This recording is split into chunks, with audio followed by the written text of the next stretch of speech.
Everybody sing that shit.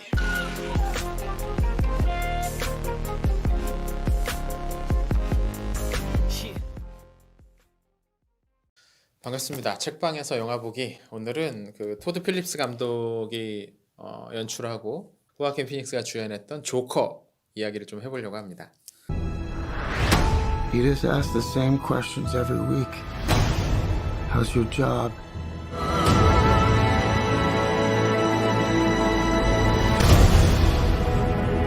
Send in the clown. 어떻게 봤어요, 이 영화는?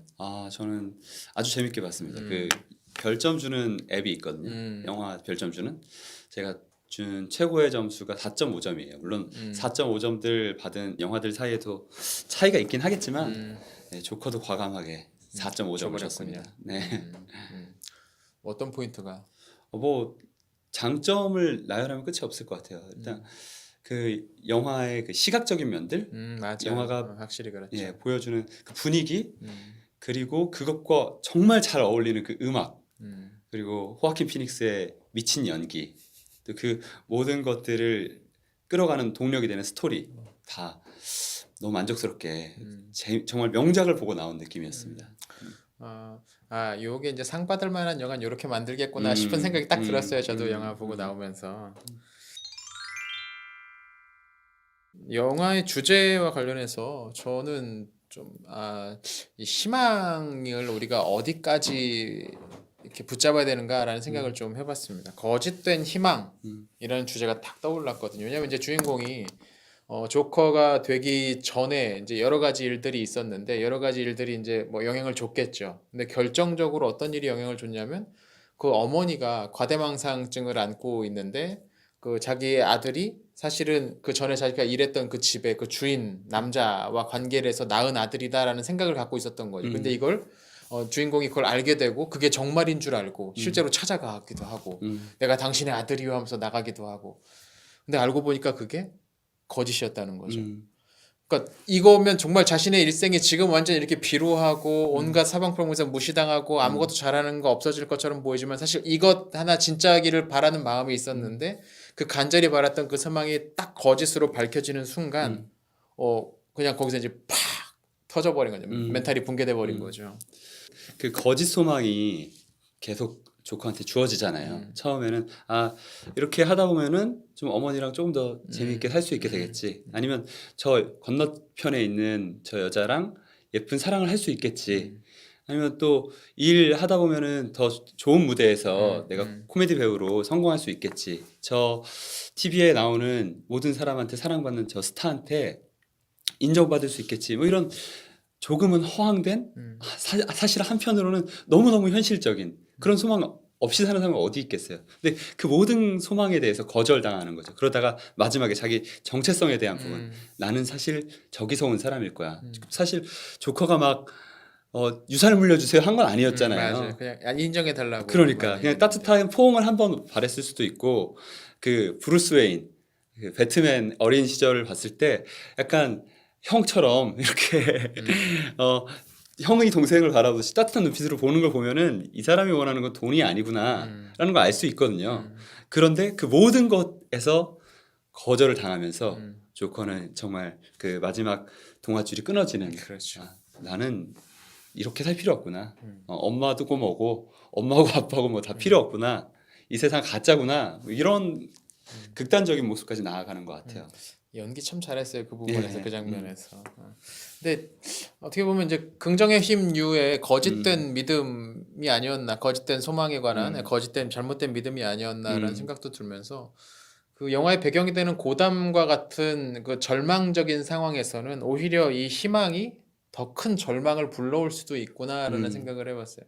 현실이 그렇지 않은데 현실과 정반대의 정말 말도 안 되는 소망을 주입해서 너는 행복해, 너는 행복해질 수 있어, 너는 잘 될 수 있어 라고 계속 이야기하는 것이 결국 이 사람을 위한 얘기가 아닐 수 있다는 거죠. 사실에 근거하지 않은 희망. 뭐 열심히 공부하면 너도 9급 공무원 될 수 있어. 사실은 아니거든요. 왜냐하면 열심히 공부하는 사람이 너무 많아요. 그리고 구급 공무원 자릿수는 정해져 있고 그런 거짓된 희망의 메시지를 듣고 참여하는 사람들은 점점 많아지고 있단 말이죠. 그런 상황은 이 사람들한테 사실 천국을 선사하는 게 아니라 오히려 지옥을 선사하고 있는 게 아닌가. 열심히 올라가면 이 사다리 올라갈 수 있을 거라고 이야기하는데 내가 열심히 사다리 올라가는 것보다 실제로 저 빌딩이 더 빨리 올라가고 있어요. 맞아요. 네. 못 올라가는 거예요. 저기를 못 올라가는 건데 계속해서 그냥 너 열심히 해라 열심히 해라라고 이야기하는 거. 이게 도리어 이 사람들한테 굉장한 뭔가 마이너스적인 요소가 될 수도 있을 것 같아요. 맞습니다. 이 잔혹한 현실을 일단 마주하지 않은 상태에서 핑크빛 미래만 이야기하는 것은 우리에게 전혀 도움이 되지 않습니다. 분명히 우리가 헤쳐나가야 할 현실이 무엇인지 인식할 때에만 사실 핑크빛 미래가 의미 있어지는 거거든요. 이 영화를 보면서 동시에 저한테 떠오른 표현은 악의 하수구였습니다. 악의 하수구. 이 영화에 보면 쓰레기를 치우지 못하거든요. 맞아요. 네, 청소부들이 파업을 해서 쓰레기들이 계속 안 치워지는 거예요. 근데 그런 데서 비가 한번 오면은 그 쓰레기에 있는 모든 오물들이 하수구로 아마 모이지 않을까. 마찬가지로 그 고담 시내에 있는 모든 다른 사람들에 대한 모멸적인 발언들 혹은 무관심들 아니면 자기 자신을 우월하게 생각하는 그런 오만함이나 이기심들이 다 모여서 지금 조커한테 가고 있는 게 아닌가. 토마스 웨인이라는 거부의 어떤 악행 혹은 폭력 이런 것들은 더 낮은 곳을 향해서 흐를 수밖에 없습니다. 더 높은 사람, 더 힘 있는 사람한테는 함부로 할 수 없으니까. 그리고 그 정부의 어떤 예산도 힘 있는 사람들을 위해서 쓰여지게 되고 이런 정신질환이 있는 사람들을 위한 예산은 굉장히 부족해요. 그래서 그 일을 하는 사람도 사실은 거기에서 큰 사명감을 갖지 못하고 그 일자리마저도 빼앗기는 상황인 거죠. 그러면 그 환경에서 가장 피해를 보는 사람은 누구일까? 이 무관심이나 비웃음이나 아니면 하찮게 여기는 그런 시선들이 모이고 모여서 가장 큰 고통을 안겨주는 사람. 흘러들어가 버리는. 그렇죠. 가장 낮은 자리에 있는 사람. 정신병 때문에 아파하고 있는 사람. 그리고 돈이 없어서 직장 구하기가 힘든 사람. 이런 사람들은 모든 사회의 그 악을 다 마주하게 되는 그런 현실이 그 영화를 통해서 보여지고 있는 것 같았습니다. 그렇죠. 이제 혼란스러운 사회일수록 그 약한 사람들이 제일 먼저 그런 공격이나 고통에 노출되기 마련이니까 전쟁 시에도 그렇잖아요. 전쟁 났을 때 생존 확률 제일 높은 데는 군대입니다. 예.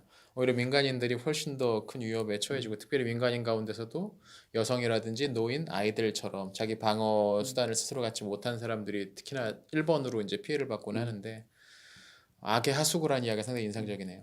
정말 물이 아래로 흐르는 것처럼 자연스러운 법칙인 악의 하수구 법칙. 제가 이름을 지었는데 직접 만들었습니다. 네. 네. 악의 하수구. 이걸 거스르려면 어떻게 해야 될까? 사실 내가 처한 그 악의 하수구를 이루는 그 흐름 속에서 내가 처한 위치가 있잖아요. 그 위치에서 나보다 낮은 자리에 있다고 생각하는 사람들, 나보다 약하다고 생각하는 사람들, 내가 함부로 해도 된다고 생각하는 사람들한테 함부로 하지 않는 거죠. 마치 그 사람이 나보다 훨씬 더 높은 자리에 있는 것처럼, 마치 그 사람이 하나님 옆자리에 앉아 있는 것처럼 그 사람을 예수님 대하듯, 하나님 대하듯 그렇게 대한다면 그 악의 하수가 단절될 수 있지 않을까. 그런 사람들이 한 명, 두 명 많아지다 보면 이 가장 낮은 곳에서 고통을 받는 사람들이 이 세상이 천국 같네? 라고 이야기하는 그런 일들도 벌어질 수 있지 않을까. 너무 허황된 소망인가요? 그러니까 누군가 좀 뚝이 대주면 되는 거죠. 네, 뚝이. 그래서 물이 콸콸콸 쏟아지는 거 내가 다 못 막더라도 한 번 막아주고 다음에 또 막아주고 하면 마지막에 맞는 사람들이 이전처럼 막 세차게서 쓸려나가지는 않을 수 있을 텐데. 맞습니다. 전 또 이 영화 속에서 영화 속 영화가 좀 눈에 들어왔어요. 영화 속 그때 영화. 예, 그 영화관 안에서 그 잘 차려입은 사람들이 잔뜩 앉아가지고 봤던 게 찰리 채플린 영화인가 아마 전 그렇게 기억나는데 그 영화가 정확히 어떤 영화인가 뭐 모던 타임즈인가 뭔가 싶은데 아무튼 봤던 기억이 있는 그런 영화였어요. 근데 사실 그 영화가 슬랩스틱 코미디 영화입니다. 그래서 막 넘어지고 여기저기 부딪히고 막 하면서 그래서 막 깔깔대면서 웃는 그런 장면이 나왔는데 사실은 그 영화가 담고 있는 원래 메시지는 이 자본주의가 급격하게 도입되면서 일어나는 그 폐해들을 드러내는 풍자하는 그런 영화였거든요. 사실 그 본래 그 의미보다는 그냥 앞에서 넘어지고 맞고 막 뒹굴고 하는 그것만 무슨 막 깔깔대면서 웃는 모습이 조금 아이러니하게 좀 느껴졌어요. 저건 저렇게 봐야 될 영화가 아닌데라는 생각이 들었던 거죠. 어쩌면 만약에 그 영화를 봤던 사람들이 그 영화에서 그 메시지를 읽어서 아 우리가 이렇게 지금 잘 빼입고 옷을 입고 앉아서 이렇게 영화 볼 수 있도록 만들어 놓은 이 체제가 어떤 사람에게 굉장한 고통을 줄 수 있는 체제구나라는 걸 인식해서 그걸 개선하기 위해서 뭔가를 했다면 아까도 말씀하셨지만 무슨 영화 속에도 그게 나오잖아요. 이렇게 정신 상담을 받을 수 있는 어떤 그런 기회가 시 예산이 줄어들면서 없어져 버리고 또 사실 주인공은 뭐 큰일 하고 싶은 게 아니고 그냥 조그마한 무대에서 스탠딩 개그 하고 싶었는데 재능이 없었던 거잖아요. 자질이 없었고.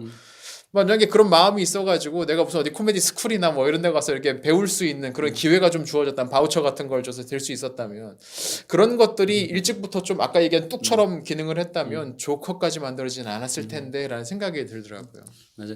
제도가 있었다면 좋았겠지만 엄마가 혹은 이웃집 친구가 그가 조크를 할 때 그렇게 웃기지 않지만 따뜻하게 웃으면서 열심히 했구나 이렇게 위로하고 또 격려하는 말들이 있었다면 조커가 됐을까.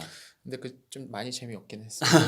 근데 왜냐면은 사실은 조커가 병이 있었잖아요. 웃음 계속 예, 웃음 참지 병이 못하는. 있었어요. 그 무대에 사실 준비했던 그 멘트들 보면 재미있는 위트 있는 것들이 좀 있거든요. 그 대본을 봤을 때는. 근데 그걸 펼쳐볼 기회조차 얻지 못했던 거죠. 자기의 그 병 때문에. 그러니까 조롱의 대상이 돼버렸지. 그렇죠. 자신은 그냥 사람들을 웃기는 사람이 되고 싶었는데 사람들은 조소하게 네. 돼버리니까. 채플린 영화에 대한 그 시선은 저는 알아채지 못하고 있었는데 말씀하신 거 들으면서 생각해 보니까 채플린이 막 넘어지고 실수하고 하는 걸 보면서 웃고 있는 그 부자들 그걸 보면서 사실 채플린은 어떤 생각을 하고 있었을까.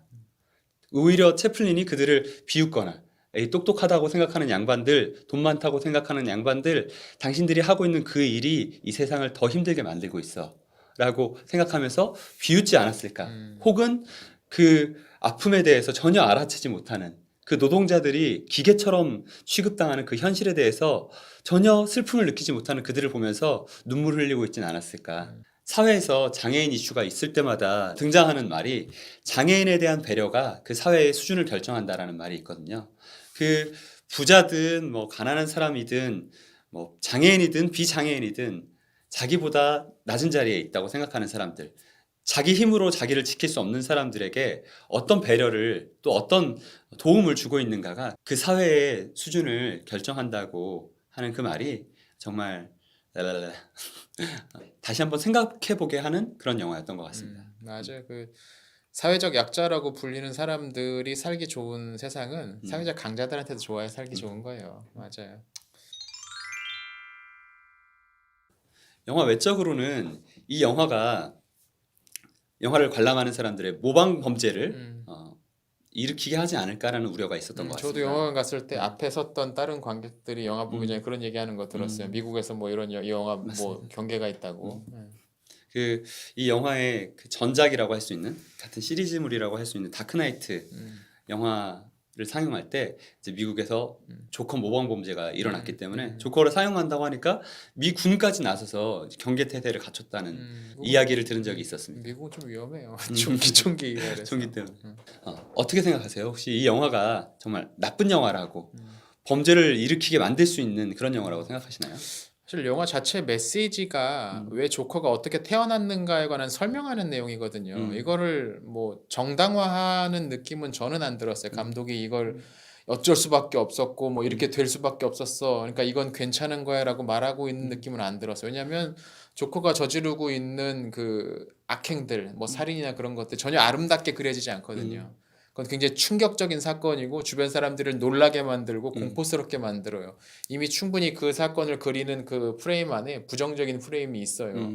그걸 가지고서 그걸 비춰주고 있거든요. 그래서 저는 이게 뭐 그것을 옹호한다거나 거기에 정당화하려는 의도가 있다거나 그런 생각은 들지 않았어요.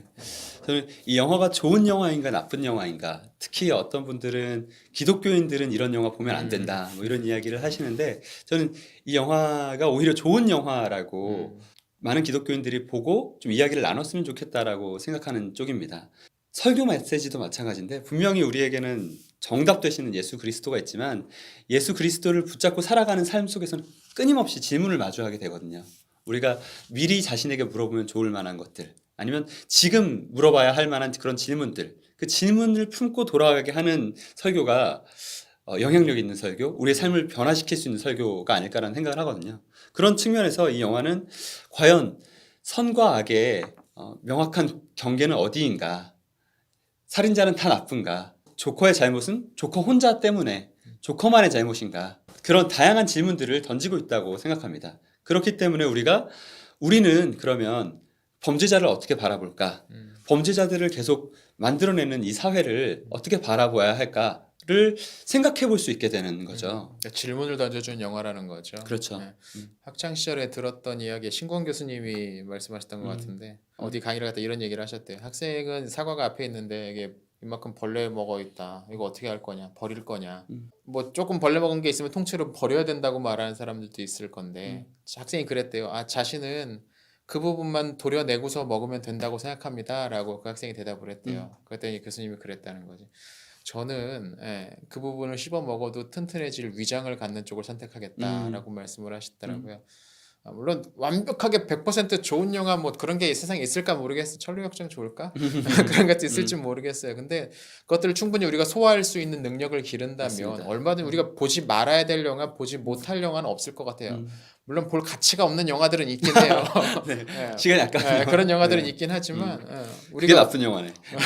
어디를 딱 그어놓고서 뭐 이건 마치 무슨 금서 뭐 중세시대 경에는 그런 식으로 접근할 이야기는 아닌 것 같아요. 맞습니다. 네. 분명히 봐선 안 될 영화가 있겠죠. 봐선 안 되는 영화의 이유가 악을 다루고 있기 때문에 살인을 다루고 있기 때문에 라는 말에는 저는 동의하기 어려운 것 그렇죠. 같습니다. 충분히 뭐 뽀샤시한 배우들이 나와서 알콩달콩하게 사랑하고 또 뭐 아이 갖고 이런 영화일지라도 사실 그 영화가 담고 있는 그 철학 자체가 자기 자신을 위한 사랑, 이기심을 부추기는 내용이라면 그건 좋은 영화라고 할 수 없을 것 같거든요. 그런 쓰레기 영화들이 최근에 점점 보이고 있어요.